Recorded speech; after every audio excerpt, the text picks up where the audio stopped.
మన పాపములను ప్రక్షాళన గావించుట కొరకు వేదంలో ఏ సూక్తములైతే చెప్పబడ్డాయో ఆ సూక్తములు ఇక్కడ పఠింపబడతాయి.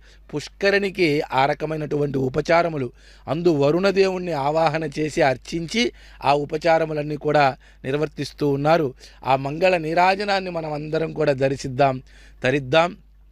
పుష్కరిణికి కూడా పూజా కార్యక్రమం అనేటువంటిది ప్రారంభమవుతుంది. అర్చక స్వామివారు పుష్కరిణికి చేయాల్సినటువంటి లాంఛనాలను కూడా చేస్తారు. ఆ పుష్కరిణి యందు అధిదేవుడిగా ఉన్నటువంటి ఆ వరుణదేవుడికి ఆ పుష్పమాలికను సమర్పిస్తున్నారు. ఆ తర్వాత పత్రములు సమర్పిస్తున్నారు. ఇవన్నీ కూడా శాస్త్రీయతగా మనం చూసినట్లయితే ఇటువంటివన్నీ కూడా పసుపు, చందనము, పుష్పము, దర్భ, మామిడాకు మొదలైనటువంటి ద్రవ్యాలు ఈ యొక్క పుష్కరిణిలో విడుచుట వలన ఎటువంటి అంటురోగాలు అంటుకోకుండా